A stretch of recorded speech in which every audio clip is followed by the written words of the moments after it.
Buenas noches, doctor. Buenas noches. Buenas noches, doctor. Buenas noches. Buenas noches, doctor.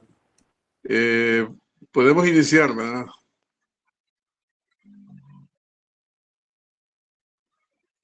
Ok. Allí está ya la presentación, ya está listo para iniciar.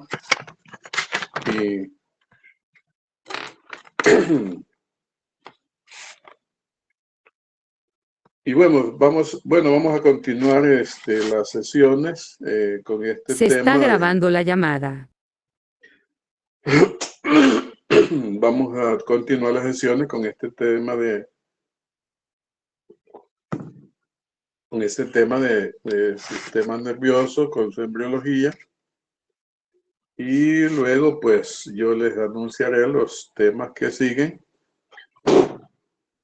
las sesiones que siguen, para que continuemos y entremos ya con los otros temas del cómputo.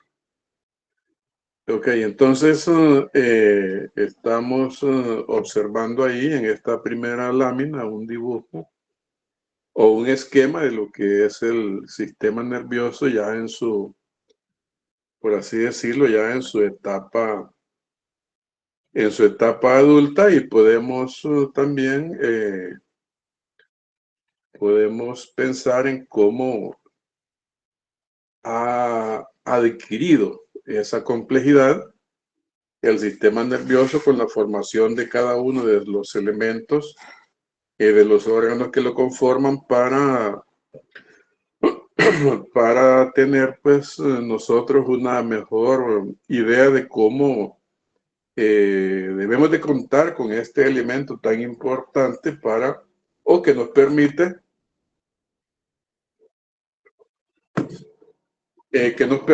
la comunicación hacia el exterior, pero que también nos permite la comunicación con el organismo mismo, es decir, comunicación hacia adentro, comunicación hacia afuera.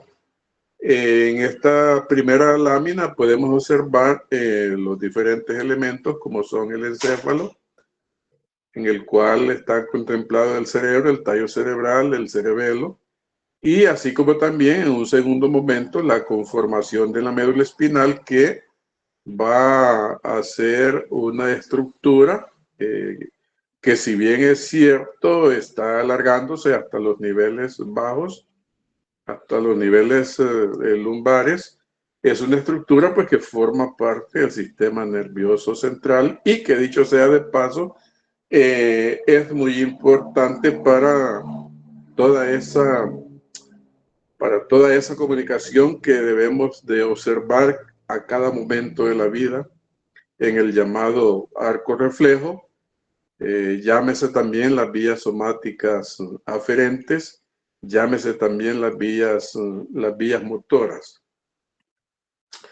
Entre las generalidades, según estamos observando en esta lámina, entre las generalidades también podemos mencionar cómo este es un elemento del organismo humano que inicia en las etapas muy tempranas del desarrollo, de tal forma que sus primeros elementos están dándose ahí por la tercera semana, inmediatamente que se está formando el disco germinativo trilaminar, es decir, inmediatamente que se ha dado la conformación del proceso de gastrulación, inmediatamente, pues, cada una de las capas embrionarias va también a iniciar el desglose de los elementos que cada una de ellas deben de formar. En el caso del sistema nervioso, desde luego que van a haber elementos importantes,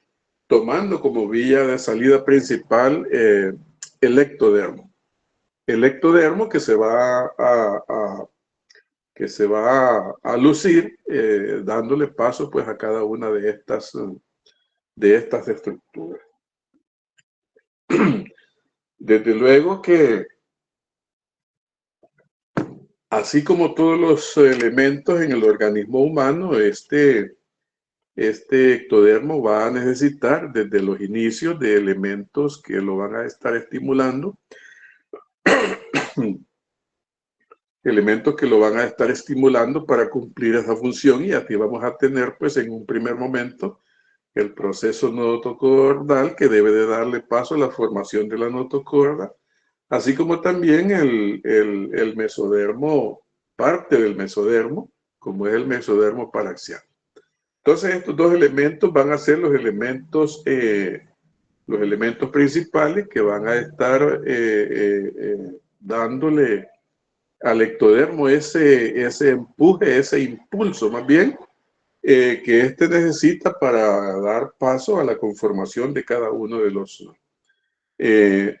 elementos. Entonces, es muy importante cómo estamos observando elementos que desde un inicio están dando pues estos impulsos para la conformación del sistema nervioso. Veamos el siguiente esquema, por favor.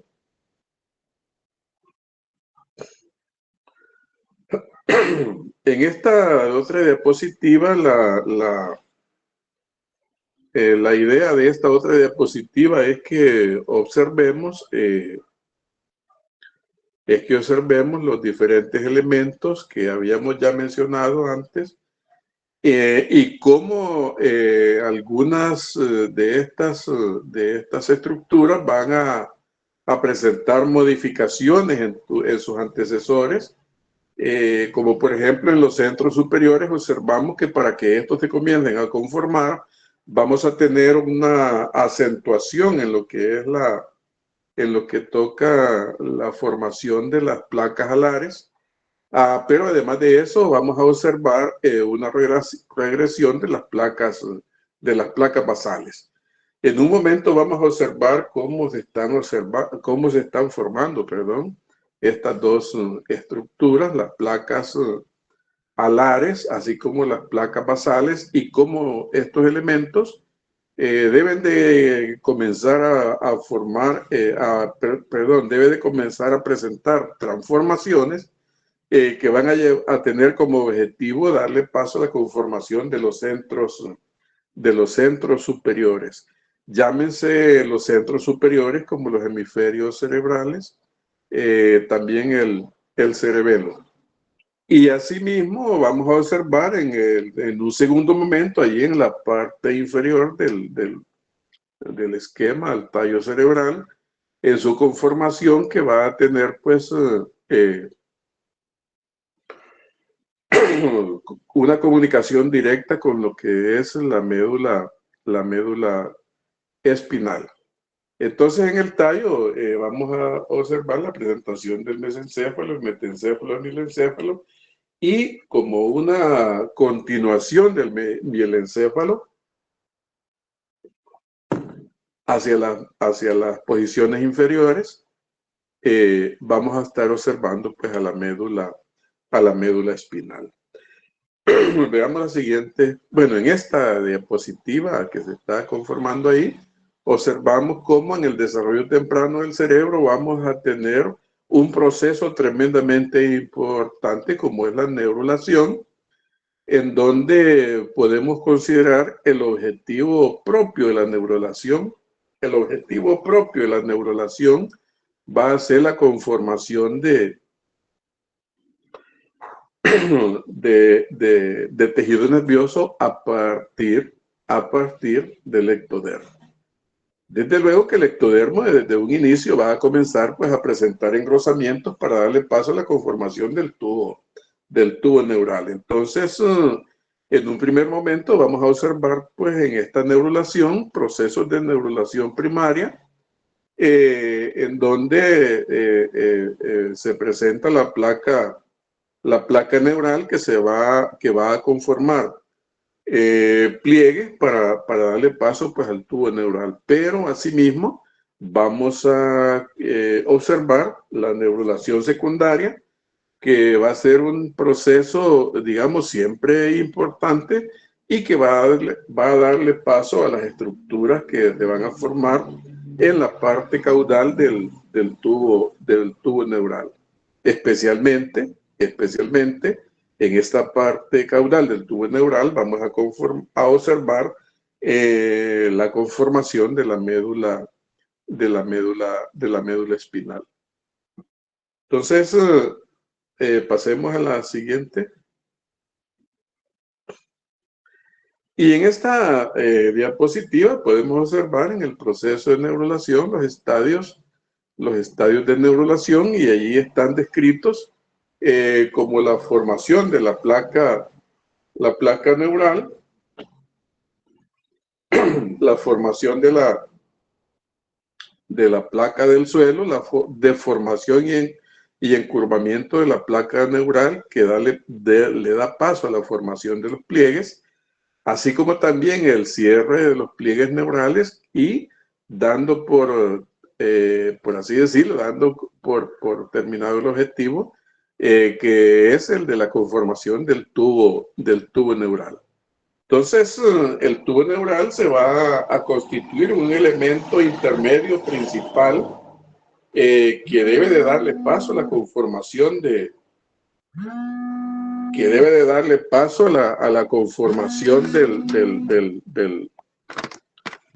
de todos estos elementos. Discúlpeme un momentito.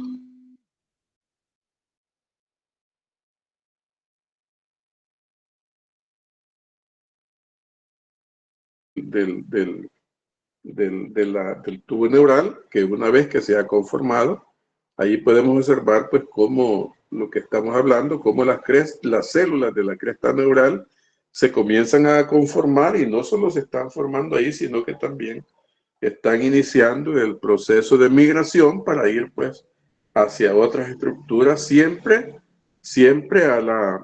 para darle paso pues a la formación de otros elementos, y que tienen que ver, como decíamos antes, con la formación del sistema nervioso periférico. Debemos de tomar en cuenta que si bien el sistema nervioso central está haciendo mucho proceso de recibir información, de analizar información, de llevarla hasta los niveles superiores, también el sistema nervioso periférico se está encargando de distribuir ese producto del análisis que está sucediendo en los niveles superiores. Veamos la siguiente. En otras ocasiones hemos hablado de cómo el tejido nervioso es un tejido bastante especializado y que tiene mucho que ver en cuanto al no involucramiento exactamente de otras estructuras para la conformación pues de los elementos que forman parte de este sistema. Tan es así esta especialización del tejido nervioso que estamos observando en esta diapositiva algunos inductores que están ahí cerca del ectodermo y que nos están presentando una alta concentración de elementos como el BMP. Estos elementos del BMP están como por así decirlo defendiendo a esa parte del ectodérmica en donde ya se está conformando o se debe de conformar la placa neural, y entonces esto además tiene mucho que ver con ese cuidado pues del ectodermo para no darle paso a otros elementos. Sin embargo, veamos la siguiente diapositiva. Sin embargo, estos elementos del BMP deben de ayudar a darle paso a la conformación de la placa neural, y es así como lo que habíamos mencionado antes, como son elementos mesenquimáticos, como el mesodermo paraxial y la notocorda, están estimulando, están ayudando a la inducción ectodérmica para darle paso a la conformación de la placa neural. Es así como la concentración del BMP que mantiene el ectodermo está siendo neutralizada allí en la posición en donde estamos observando esa flecha con elementos secretados por los inductores. ¿Cuáles inductores? La notocordia y el mesénquima paraxial. Este mesodermo paraxial en su forma mesenquimática y la notocordia entonces están secretando elementos como nogina y cardina que van a inhibir a los BMP que están ahí en esa región para darle paso a la conformación de la placa neural. Entonces, esto es muy importante porque a la larga también tiene mucho que ver con aquellos elementos nocivos que pueden estar haciendo daño allí en el ectodermo, en estos momentos iniciales y que pudiesen llevar pues a una dificultad en la conformación de estos y que al final se nos pueden llegar a presentar como elementos se nos pueden llegar a presentar como elementos que van a promover los defectos del tubo neural. Entonces, esta es una demostración de cómo la notocordia y el mesénquima paraxial están involucrándose en la activación, están involucrándose en la inducción ectodérmica para la conformación de los inicios del tubo neural. Veamos la siguiente.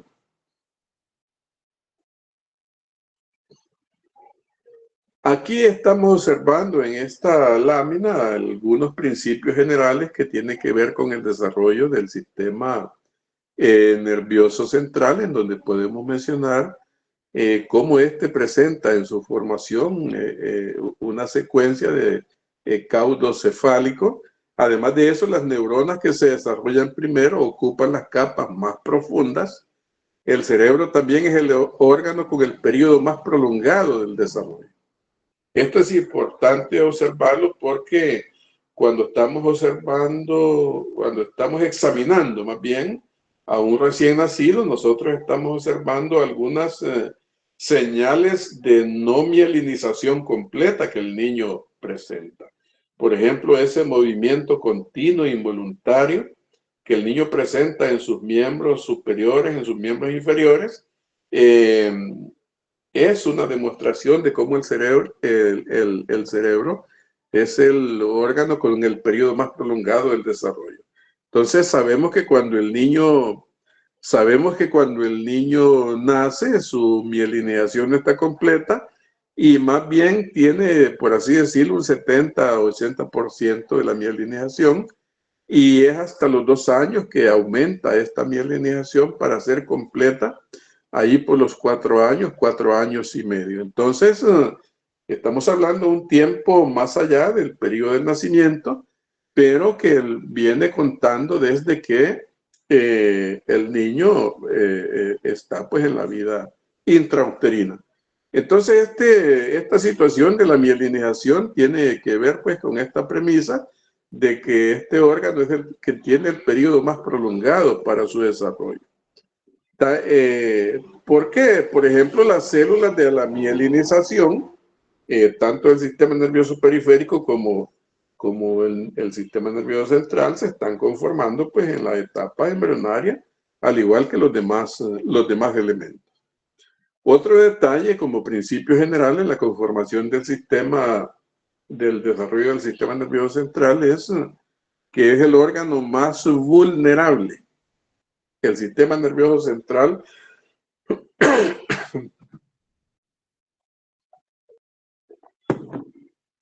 es el órgano más vulnerable, y también la vulnerabilidad va a depender del momento en el que sucede este insulto, este trauma al sistema nervioso. Entonces, quizás el momento en que esto sucede es más importante que la naturaleza de este daño que se está presentando. Es decir, por ejemplo, y podemos observarlo fácilmente, cuando tenemos un recién nacido, antes de pasar la etapa neonatal, que sufre algún problema clínico como alguna infección, por ejemplo, que afecta a su cerebro, va a tener en ese momento pues un riesgo enorme de desarrollar un daño psicomotor. Diferente cuando ya el niño tiene pues 3, 4, 5, 6 años, que puede adolecer de alguna infección, pero que digamos la probabilidad de daño que pueda tener o que pueda presentar va disminuyendo. Entonces eso nos demuestra cómo este principio del que estamos hablando se puede dar. Entonces decimos que es el más vulnerable a los insultos, o sea, los traumas, pues. Y el momento en que sucede este trauma es más importante que la naturaleza de él. Veamos la siguiente. En esta otra diapositiva podemos observar cómo, ahí podemos observar ahí en el esquema donde está los pliegues neurales, que han comenzado ya la unión desde la somita 6, están también dándole paso a algunos elementos que van a tener, que se van a presentar como poros o neuroporos y que van a ser los últimos elementos que van a cerrar. Aquí podemos observar cómo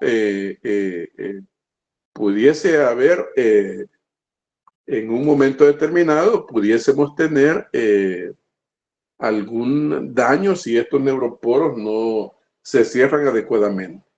Los neuroporos se cierran el superior y el inferior, ahí por los días 25 y 28 en la vida intrauterina, pero también es de considerar que si bien estos dos neuroporos son los principales, también el sistema nervioso presenta algo otros puntos de cierre en el sistema, en el tubo neural. Hay más o menos unos 5 que se están presentando en total, pero casi siempre se da la mayor importancia cuando hay falta de cierre de estos. Se da la mayor importancia a los que cierran en el día 25 y en el día 28. De tal forma que cuando estos elementos no están cerrando adecuadamente, vamos a observar defectos del tubo neural que son bastante importantes, como son, por ejemplo, anencefalias. Podemos observar, además de eso, si es en el inferior, pues de espina bífida, o algo otros elementos que van a tener que ver con la dificultad del manejo del líquido cefalorraquídeo por problemas en los ventrículos cerebrales. Y pudiese ser que podemos observar daños clínicos como son, por ejemplo, la hidrocefalia. La siguiente, por favor.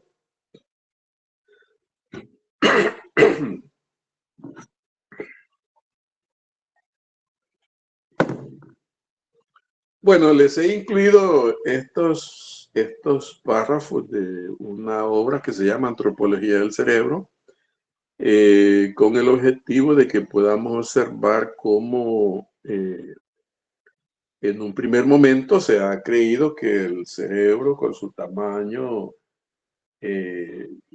ha dado paso, digamos, al desarrollo de habilidades, de destrezas. Y en estos estudios, en esta obra que se llama Antropología del Cerebro, se ha observado cómo estos elementos son un tanto contradictorios, porque al contrario de lo que se ha creído, es el desarrollo de habilidades lo que ha condicionado el tamaño cerebral. Por ejemplo, hay unos estudios en donde se ha investigado cómo el cerebro en un principio, y esto hace unos 2 millones de años, ocupaba el cerebro solamente unos 500 a 750 centímetros cúbicos de espesor. Desde luego que la evolución del ser humano ha presentado a través del tiempo grandes adelantos, situaciones que hacían promover el aprendizaje en el ser humano, y fue así como estas situaciones de aprendizaje fueron aumentando cada vez más el tamaño cerebral. Entonces, en un primer momento, el Homo habilis nos presentaba ese tamaño cerebral. Estamos hablando de 500 a 750 centímetros cúbicos. Sin embargo, aproximadamente hace 1,5 millones de años tenía entre 850 y 1,100 centímetros cúbicos de masa encefálica. Para ese momento el ser humano pues había desarrollado mucha habilidad, mucha destreza. En ese tiempo aparecían habilidades como el desarrollo del fuego, la caza. Disculpen, allí caza está con S, pero es la caza de Z, de cazar. Ahí ustedes lo cambian, por favor. Hasta llegar pues a presentar otros elementos de más habilidad, como han sido pues el Homo sapiens. Entonces les traía esto para que observemos cómo estos estudios han ido un poquitito como demostrando algunas ideas que se han tenido un tanto confusas, en las cuales el cerebro, el tamaño cerebral condicionaba las habilidades y destrezas, y aquí se ha demostrado con esto que es al contrario. Estas habilidades han ido condicionando el tamaño del cerebro del ser humano. Veamos la siguiente.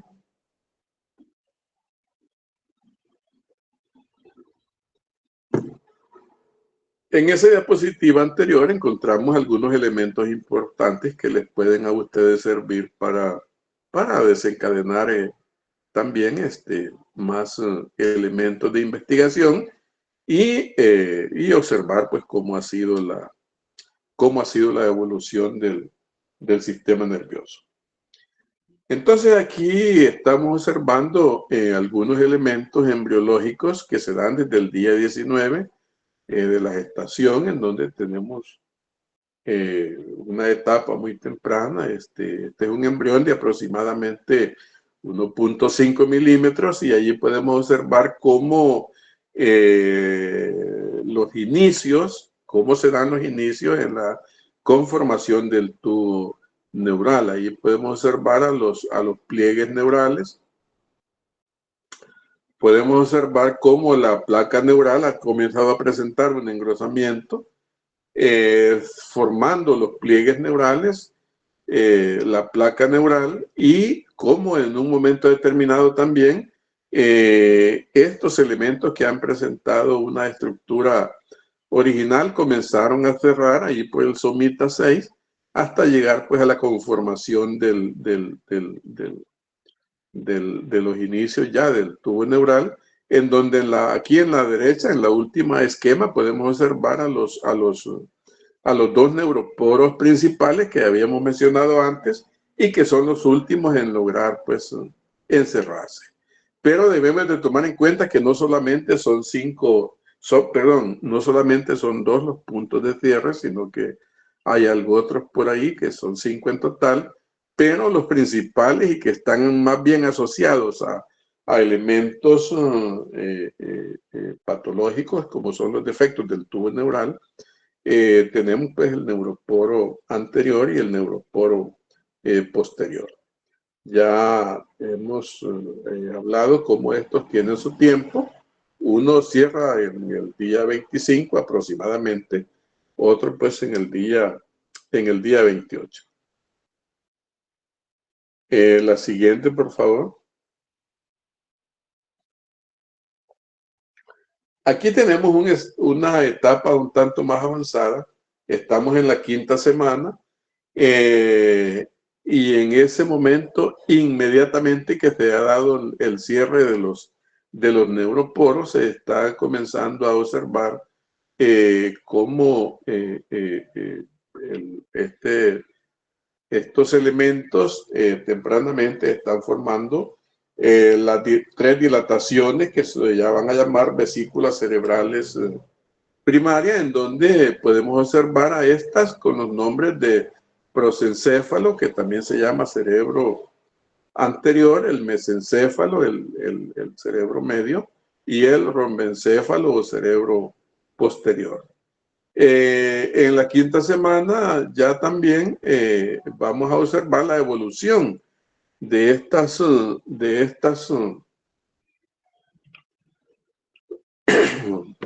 vesículas cerebrales primarias, y así pues vamos a tener en un primer momento al prosencéfalo dándole paso a la formación del telencéfalo y el diencéfalo. Algo característico es que el mesencéfalo se mantiene en todas estas divisiones siempre como mesencéfalo o cerebro medio, y el rombencéfalo que va a evolucionar hasta darle paso a la conformación del metencéfalo y del mielencéfalo. Entonces, cada uno de estos elementos va a presentar puntos de referencia, como son, por ejemplo, el istmo rombencefálico, el pliegue pontino, que son elementos que nos van a estar delimitando algunas estructuras de otras estructuras. Ahí podemos observar en el esquema de la derecha cómo este istmo rombencefálico va a separar al mesencéfalo del metencéfalo, y el pliegue pontino marca el límite entre el mielencéfalo y el metencéfalo. Además de eso, aquí también podemos observar pues cómo se está dando la formación de los ventrículos cerebrales, en los que vamos a observar pues ventrículos laterales y otras cavidades como los ventrículos tercero y el ventrículo cuarto, tercer y cuarto ventrículo. Entonces, cada una de estas vesículas están asociadas a la conformación de estas cavidades que se llaman ventrículos, y que, como ya sabemos, van a estar tapizados por células ependimarias, que son células de la glía cerebral, y que además de eso van a estar presentando los plexos coroideos, que son los elementos que van a darle paso a la conformación del líquido cefalorraquídeo.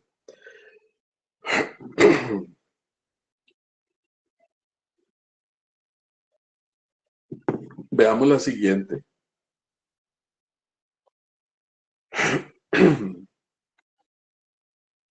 En este esquema estamos observando la cavidad del rombencéfalo, como es el cuarto ventrículo, la del diencéfalo, el tercer ventrículo, y los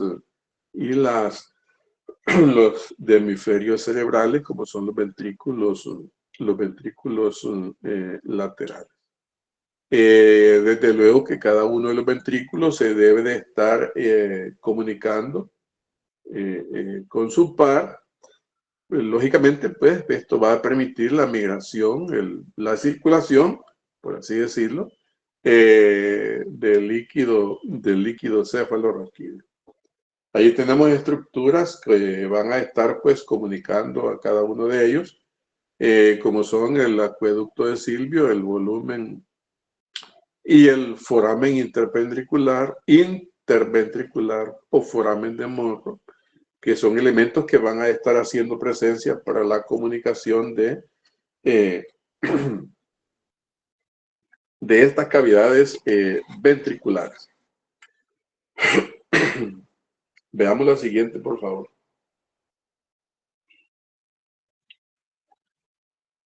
Debemos de observar además en el desarrollo del tubo neural, del sistema nervioso, en el desglose del tubo neural con cada uno de sus elementos, a cómo se va dando el paso de la conformación histológica. Y así vamos a observar en un primer momento la conformación de capas que se están dando ahí en el tubo. La conformación de capas que son capas que le van a estar dando también, o que van a servir, perdón, como punto de salida para la formación de otros elementos. Aquí en este caso podemos observar las capas en sus inicios, la capa neuroepitelial, la capa del manto y marginal. Hay que tomar en cuenta que este es un epitelio, desde el punto de vista histológico, es un epitelio pseudoestratificado que está siendo formado por todas estas células y desde luego que es un epitelio pues, que va a persistir allí en todo lo que es el espesor de esta pared. Entonces ahí podemos observar en el lado superior las neuronas neuroepiteliales, perdón, las células neuroepiteliales y hacia abajo las células neuroepiteliales que están presentando división mitótica. Aquí en el otro, al medio más bien, estamos observando un esquema de microfotografía electrónica de cómo se observan estas células. Podemos observar ahí pues su forma. Estos esquemas son esquemas del libro de Langman. Ahí pueden verlo ustedes con más claridad. Y también estamos observando pues cómo hay allí algunas células de las capas que están haciendo cobertura. Por ejemplo, podemos observar en la derecha células de la pía madre. Y además de eso también, así como en el otro esquema, células neuroepiteliales que están en división. Veamos la siguiente.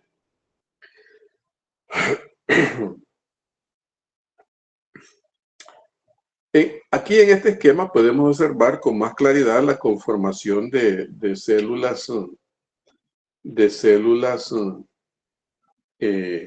que conforman las capas neuroepitelial, la capa del manto y marginal.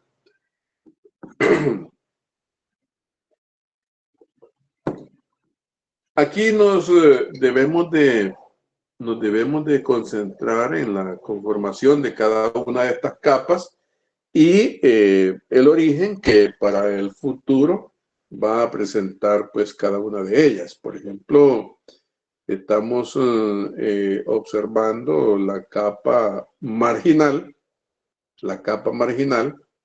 que es una capa que va a darle paso luego después a la sustancia blanca, pero así también estamos observando la capa del manto.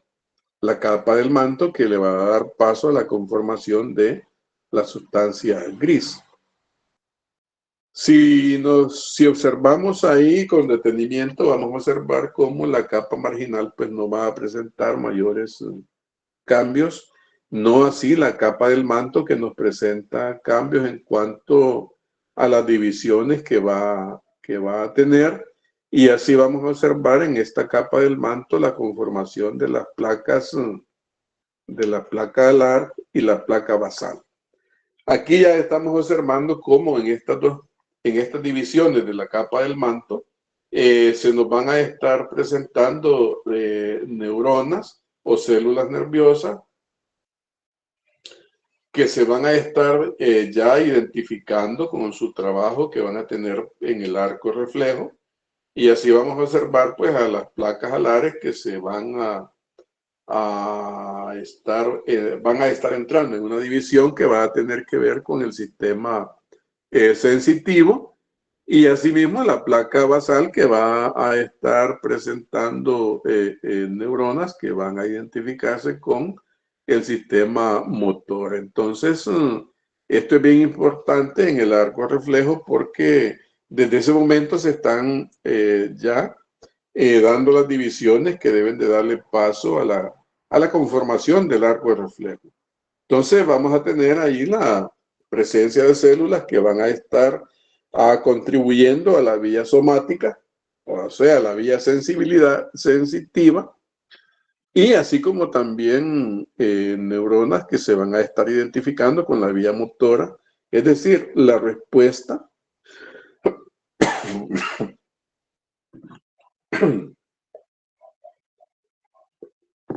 la respuesta que va a venir pues en la segunda mitad del arco reflejo.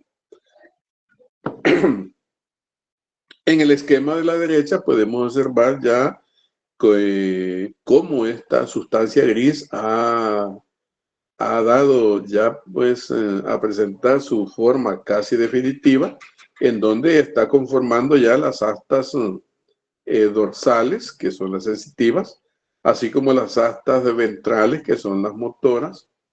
El surco limitante es una estructura también que ha ido en la modificación que se está presentando o en la progresión que se está presentando, ha sido un tanto reducido hasta llegar a darle paso a la conformación del canal central. Desde luego que esto se ve con mayor detalle en la conformación de la médula espinal. Es importante también que podamos observar a la capa neuroepitelial. Dicho sea de paso, la capa neuroepitelial, que va a ser la capa responsable de la conformación de las neuronas para darles paso a la migración de estas en el área pues que deben de ocupar, ya sea en las astas motoras o en las astas dorsales sensitivas o en las astas motoras ventrales. Veamos la siguiente, por favor.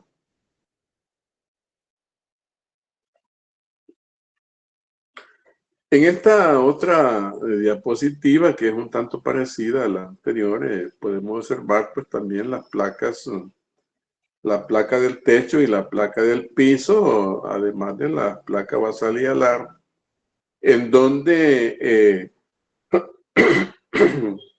estas dos estructuras son importantes porque la placa del techo y la placa del piso, porque van a estar sirviendo de paso para las migraciones celulares. Y en este momento también ya se comienza a observar, aquí se ve bien, mejor en el esquema de la derecha, se ve mejor la conformación del el asta intermedia, en la que vamos a observar pues neuronas asociadas al sistema simpático. Estamos hablando ya del sistema nervioso autónomo, y que van a estar ubicándose según en las neuronas torácicas, que van desde la T1 a la T12, y que van a llegar pues a las neuronas lumbares, a los niveles lumbares, que son los niveles lumbares 2 y hasta el nivel lumbar 3. Veamos la siguiente. Bien, aquí esta es una continuación de la diferenciación histológica que estábamos mencionando antes, y es cómo se da la conformación de la conformación neuronal, en donde comienza primero con esto se da pues ahí en la capa neuroepitelial, y se inicia con la conformación del neuroblasto apolar.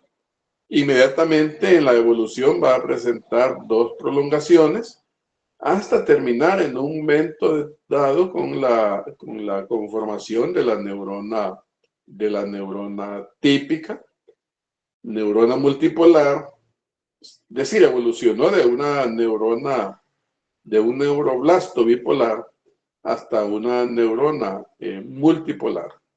Y allí hacia abajo podemos observar la neurona típica. Cuando estamos hablando de neurona típica, estamos hablando que pudiesen haber otras neuronas que no tienen esa misma forma de la que estamos observando ahí en la parte inferior.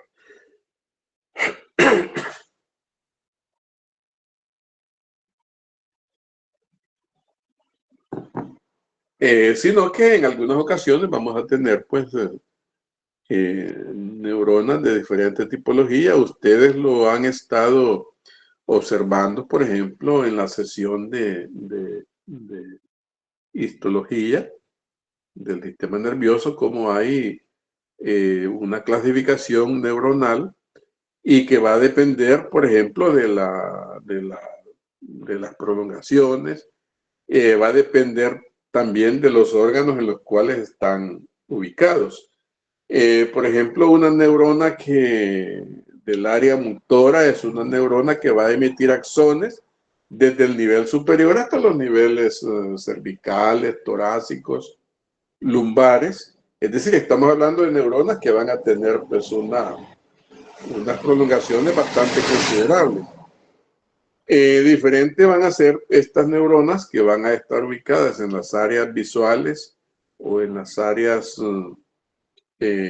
gustativas o en las olfatorias, en donde igual vamos a tener, pues, al contrario de lo que vimos antes, neuronas con prolongaciones muy, muy pequeñas. Entonces, pero esa que estamos observando allí, pues, es una neurona típica.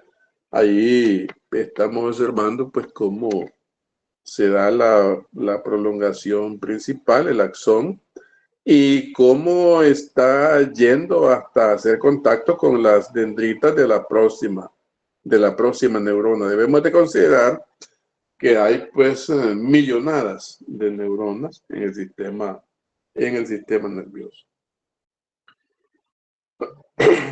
Veamos la siguiente.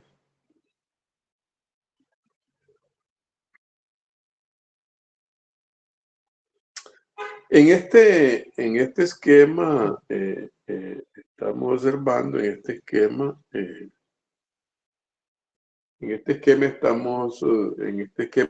que también tiene que ver con la diferenciación histológica, estamos observando cómo se da la conformación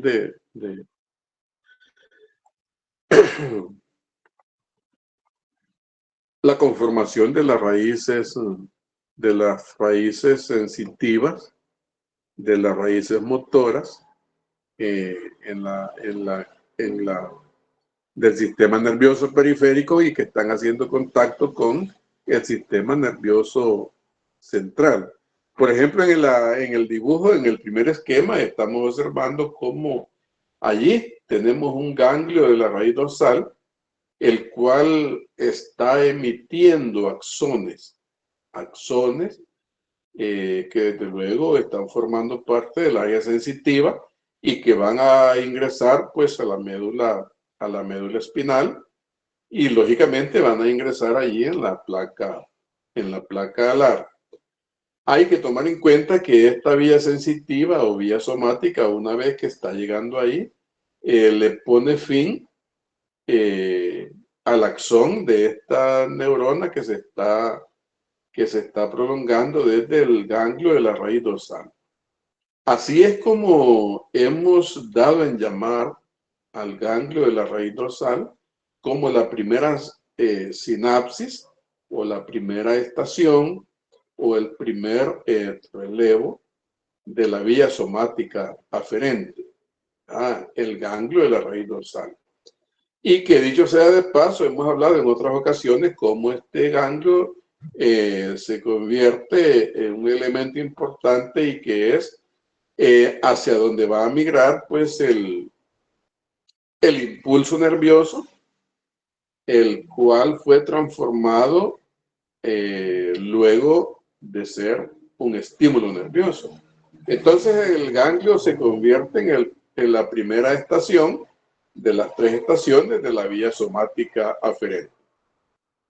Pero como hemos hablado en otros momentos, si bien esta información puede migrar hasta los niveles superiores, estos axones al entrar a la médula espinal,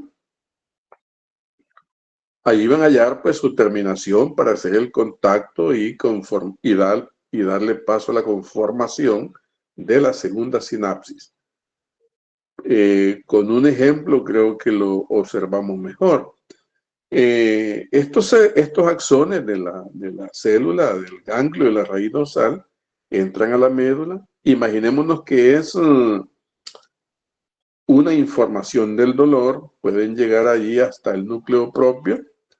Allí hacen sinapsis en el núcleo propio, se constituye el núcleo propio como la segunda sinapsis, y van a ser estos elementos del núcleo propio, estos axones, que van a ascender hasta llegar al tálamo.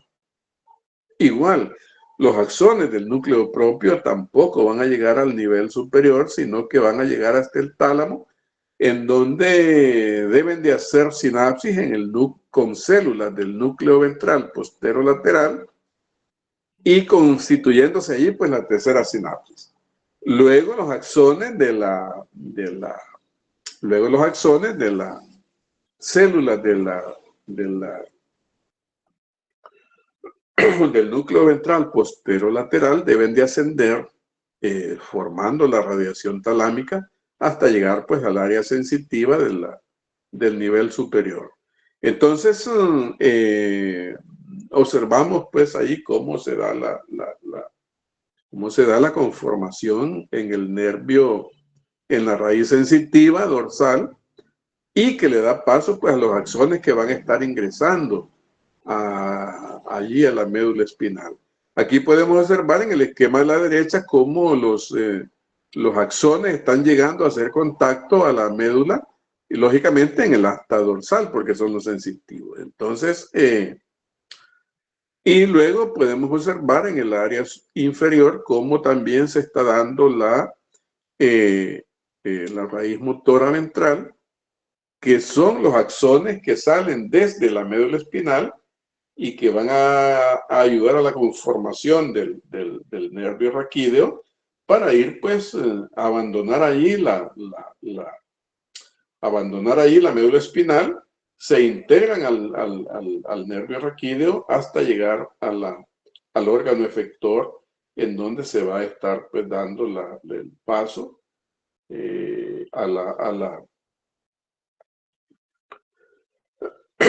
al quinto elemento del arco reflejo para concretar ahí la respuesta al estímulo que se ha recibido. Entonces ahí podemos observar cómo también estos elementos son importantes porque también están dándole paso a esta forma de respuesta del sistema nervioso, y también es importante observar cómo el sistema nervioso periférico se integra inmediatamente, que se da el arco reflejo, al sistema nervioso central para la sincronía en su trabajo y poder completar pues el ciclo del arco reflejo. Veamos la siguiente.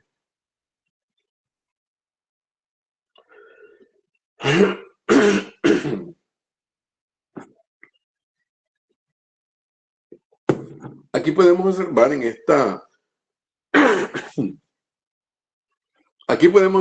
esta diapositiva, siempre hablando de la diferenciación histológica, las células de oligodendroglia, que también se llaman células de la glía cerebral.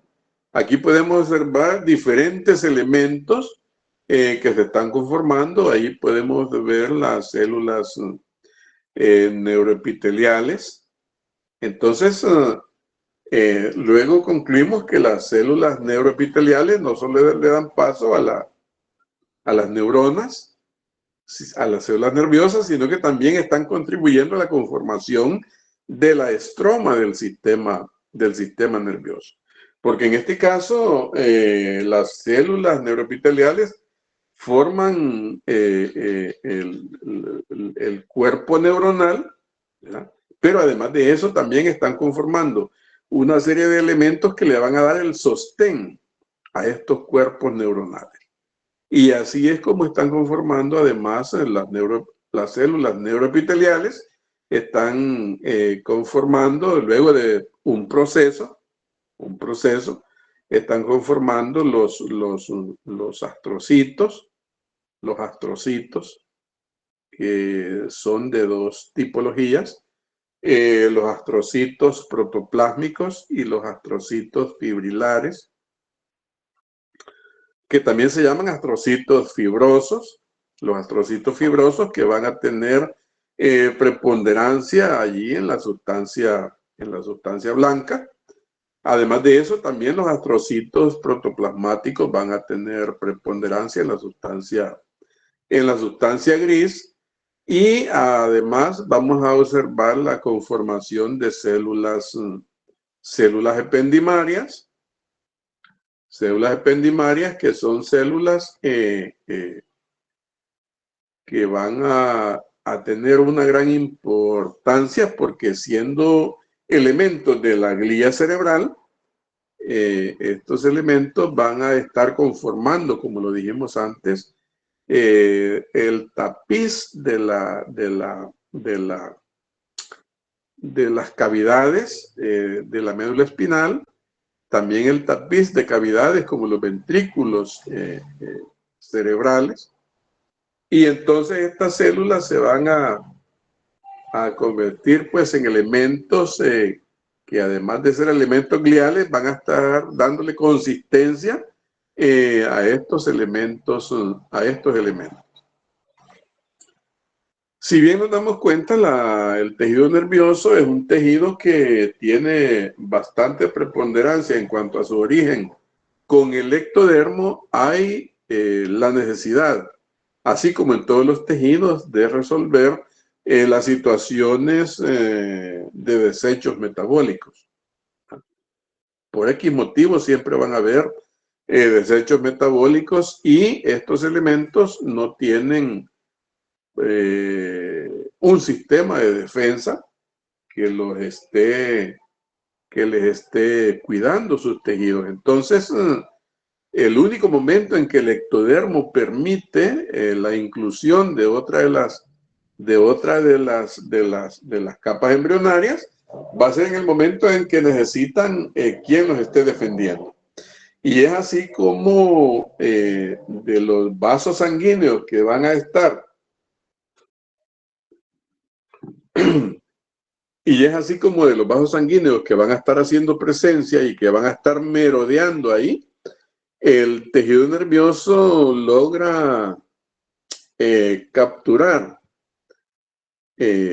a una célula, la célula que se llama el monocito, que es de origen mesenquimático, para que le colabore y forme el macrófago allí del tejido nervioso.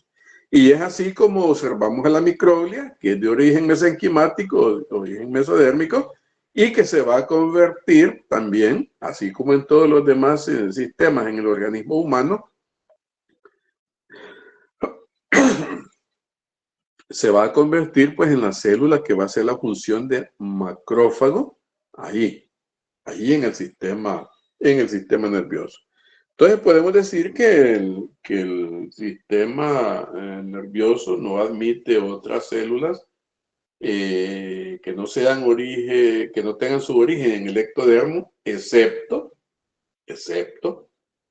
la microglia, ¿verdad? Excepto la microglia.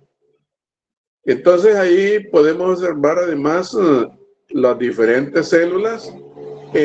Hay algunos otros elementos importantes en cuanto a las células de la glía cerebral, y son como por ejemplo, bueno, estos astrocitos van a ayudar a conformar la llamada barrera hematoencefálica. La barrera hematoencefálica que tiene como objetivo una conformación de muro para evitar para evitar daño de elementos extraños que estén circundando por ahí.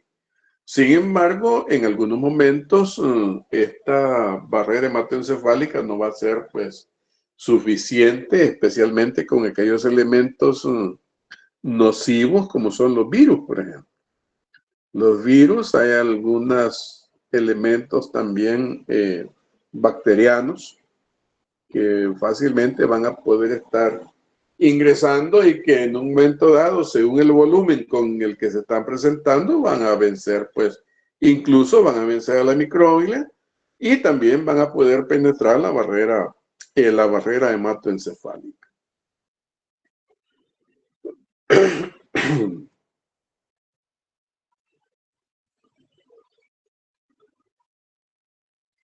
Hay otro elemento importante aquí en la célula de la glía cerebral y es la conformación del oligodendrocito, que va a ser pues una célula que va a estar encargada de la producción de mielina, allí en el sistema nervioso central. En el sistema nervioso periférico, desde luego, como este tiene que ver con células de la cresta neural, la conformación, más bien el trabajo de producción de mielina va a estar teniendo como responsable a la célula de Schwann, que va a estar pues formando la vaina de neurilema y dándole paso también a la conformación de la mielina para la defensa. Allí pues, y que haga presencia en el axón. Ya sabemos que la mielina tiene como punto principal aumentar la velocidad del impulso de transmisión del impulso nervioso. Veamos la siguiente, por favor.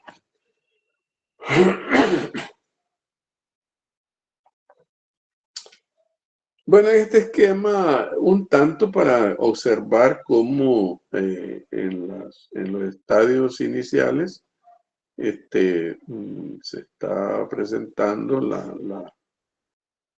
en la conformación más bien del tubo neural, cuando este tubo neural ya se está terminando en su formación, que ya se cierra, le está dando también paso a las células de la cresta neural, que como ya dijimos, son células que que deben de migrar para ir a producir o a formar pues sus elementos allí sus elementos allí en diferentes espacios, en diferentes órganos. Ahí podemos observar en el esquema superior cómo se van a estar conformándose ganglios entéricos, por ejemplo, los ganglios preaórticos. También deben de migrar las células hasta la glándula suprarrenal. Hay conformación pues de diferentes ganglios aquí y que esto es producto de la formación y migración de las células de la cresta neural. Pasemos a la siguiente.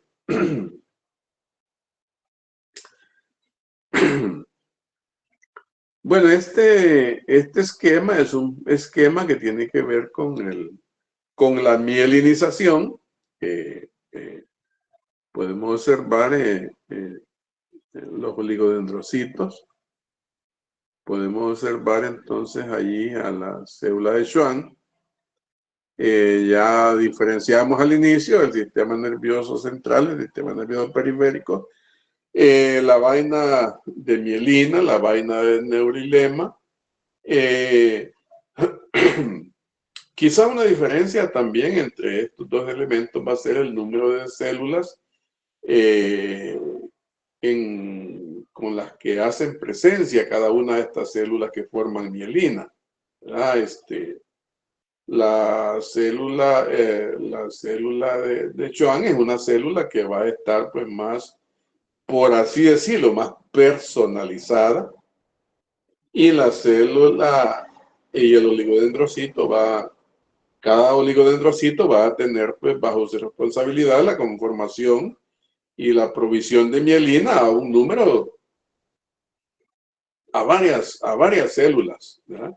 A varias células nerviosas le va a proveer pues su mielina. Entonces esta es una diferencia. La célula de Schwann va a ser de 1 a 1. El oligodendrocito va a ser un elemento que va a tener pues bajo de responsabilidad grupos de neuronas. Veamos la siguiente.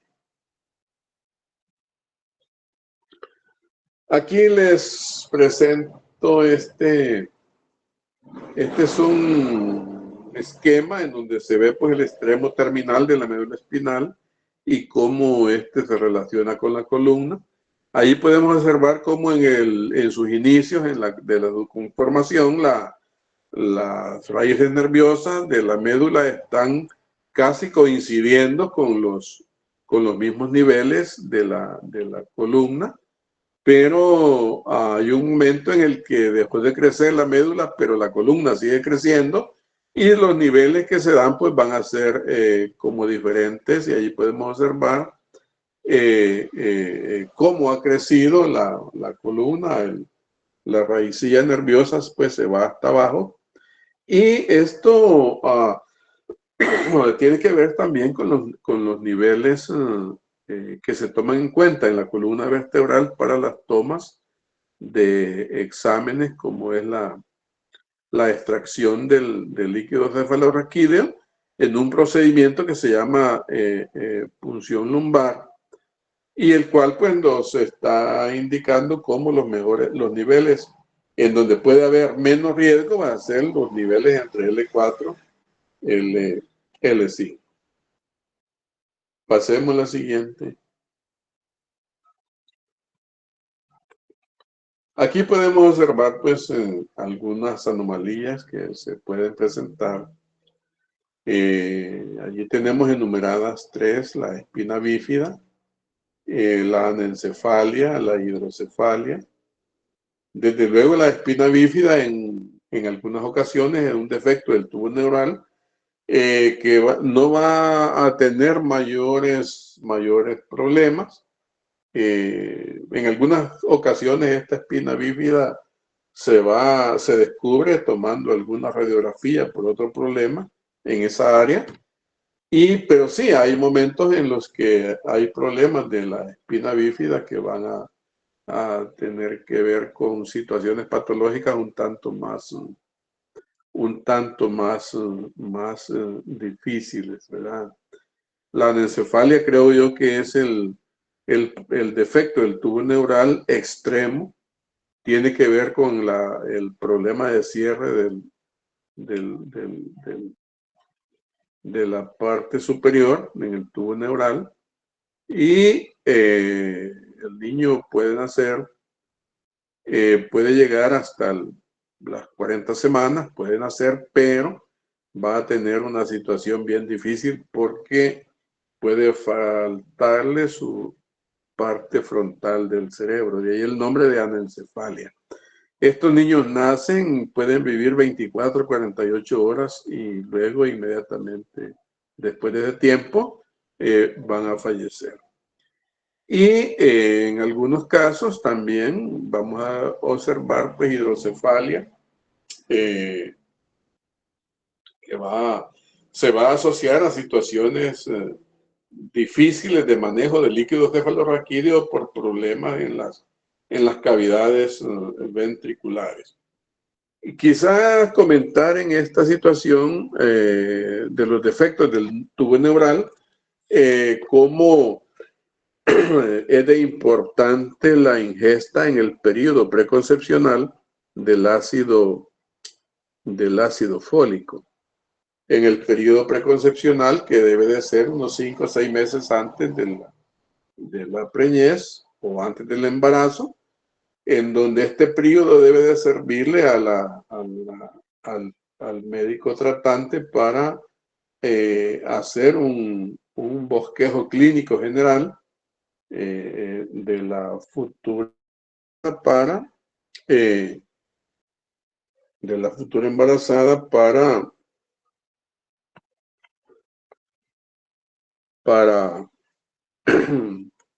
¿están escuchando? Sí. Estoy escuchando. Es que aquí se fue la energía hace un momento.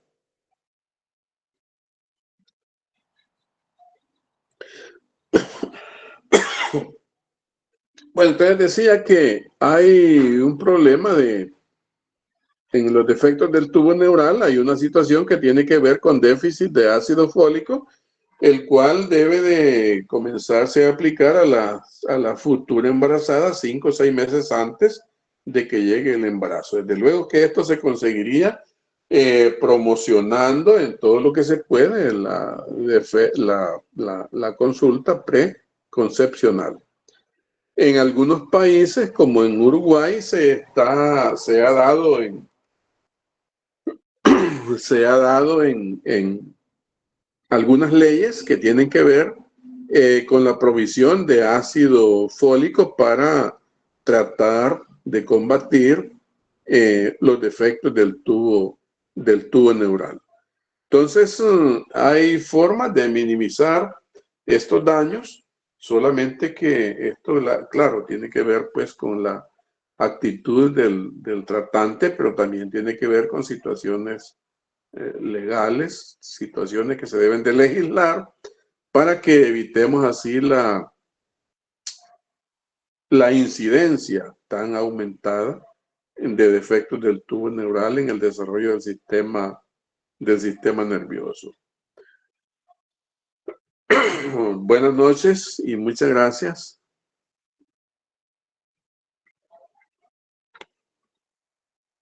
Disculpe, doctor, yo solo tenía una pregunta acerca